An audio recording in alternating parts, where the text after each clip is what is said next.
Hello and welcome to a new video of Appelboom.com. My name is Joost Appelboom and today we're here at the Dutch Pen Show in Utrecht. We're here sitting with Michael Fondue. Michael is in the pen business already for 30 plus years and he's visiting a lot of pen shows, so you might have seen him there. Michael, what are your personal top 3 pens? Joost, thank you for having me. It was Of just course. great pen show, by the way. Thank you very so well much. organized, and I feel very comfy. How can you say that? No, Because you that's have good. food, you have food, you Really have important. drinks, you have good company, and that's what is all about. The pen shows, besides pens, it's also about the people and stuff like that. Right. And the food. And the food. And if you meet good people, and it's always like somebody is hugging you. Mm-hmm. Not instantly, that's not possible right now, but it's Yeah. just like a hug, a big But hug. that is good. A pen show is A lot big of positive hug. energy. It's true, Yeah. true. I'm totally excited. Yeah. Well, that's good. So, Joost, thank you for having me. I picked up my favorite pens, of course. It's really hard when you have a lot of pens like I do. I usually say that one pen is still missing, Of course. but at the end I do have a lot. I'm from South Germany, actually. Now I live in Hamburg, but I'm from South Germany, and I was growing up next to Heidelberg, and Heidelberg is well famous for, it's Kavico and Lamy, and this one was the Lamy Safari, which is typical for that area. It was the pen you had to have when you're in school. So I had a white Alpine white Safari, but during that time when I was in school and I had my first Safari, I was hooked. So since ever then, I have all the colors of Safaris and really all colors. You even have this special one because I this is do not have easy a special to get. one. Yeah. No, it's not easy to get. I got it through a friend. Pen community is just like all over the world connected. Yeah. So I got that line friends. It's a brown one, and most of you know that, they're hard to find. Yeah. But I usually have it, and I use it right regularly because my kids call me teddy bear when I'm friendly. When I'm not, then I'm still a grizzly, but whatever. And so I really like that, and I like the Safari because it's well designed, you can ride with it, and of course, you all know it, you can replace the nibs like nearly It's a nothing. great pen.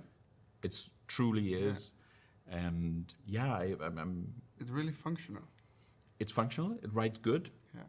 and the brown is just a good color. So, some of you know that I have quite a nice collection of old and vintage pens, but it all started with the vintage 146 in celluloid. I have to say that my grandfather used to collect watches. Okay. So when you're 15, you know how it is, and you want to compare with these guys, but you will instantly lose because they're big and they know how to have nice watches. Yeah. And when you come from the flea market with a cheap watch, they just laugh at you. So when I was 15 years, I just decided they have simply no idea about fountain pens, which is great. So I got 146 from my grandmother. It was a celluloid. So it was quite fantastic, and I used to write it, and after a while, I broke it down, actually. It dropped me in school during a test. I failed. Oh, it was horrible. I broke it, and I tried to fix the old celluloid 146, and I ruined it At the age instantly. of 15. Yes. No, it was 16 or whatever. 16. Okay. So I ruined it totally. I mean, it was a mess. Yeah. I was not really crying because when you're 16, you don't cry. No, you're a tough You're a guy. man. You're a tough guy. Of course. Yeah. Well, yeah. But I ruined it. And then I started to teach myself how to fix it again. Well, the 146 in celluloid, it's long gone from my great-grandfather, but I couldn't fix it. But this was the initial to get into repairing, collecting items, parts, whenever I was on the flea market, and when my grandfather or my father came from the flea market, showed me pen, I said, yeah, just drop it somewhere.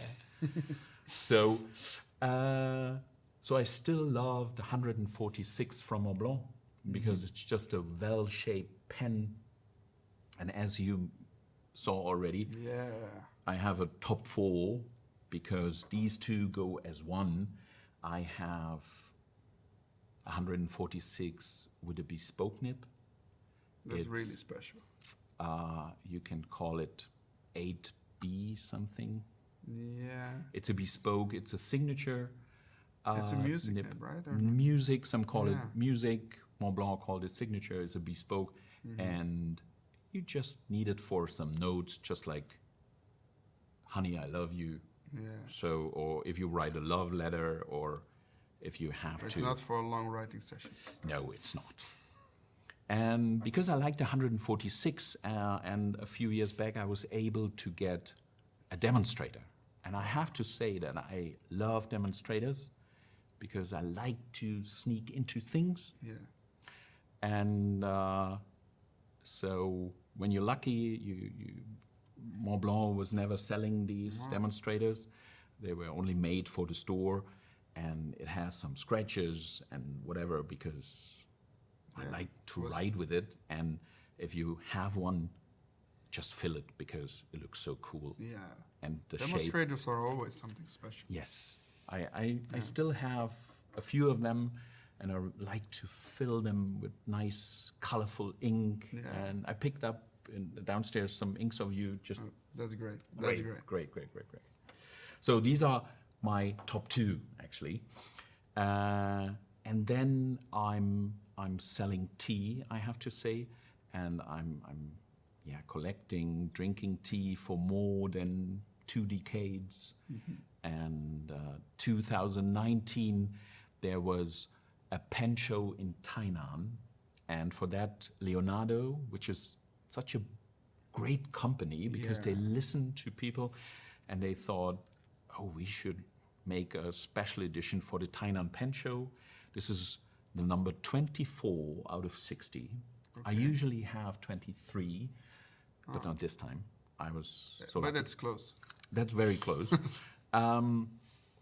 Here, it's just a beautiful pen with a beautiful nib, and I couldn't be there in Tainan 2019 because I had to work, unfortunately. Yeah, sometimes you have to do that. But it's a beautiful pen. I like to write with it, and nice ebony feeder. If you have that, you just amazing. And with this, you can have great love letters, Joost. Yeah? Yeah, they just the words come out Easily. You don't have to think about it. not a single thing in every language, actually. Yeah? Well, kind of. Maybe he believes it. So these are actually my top 3. Beautiful. And sometimes it can change. Of course, that's part of the top 3 pen series. It changes all the time. But, at the moment that I ask you, you have to decide what are your top 3 pens. Yeah. So they're just great pens. Yeah. They're beautiful, and they have great memories, and that's really important. That's the most important thing. Yeah. Create memories. Just do, even if you write your grocery list, if you do it with a proper pen, you feel, I think, a little bit better. Yeah. Just I think nice grocery paper. shopping goes also easier when you write it down with a better Of course. pen. You just smooth. Pick up some apple. Yeah. Oh, scratch it again. Oh, where's the bananas? Great. So easy. whenever they're, let's go shopping. Yeah. Actually. Thank you so much for your top 3 pens, Michael. Thank you very much. Thank you so for much having for me. watching, and see you in the next video.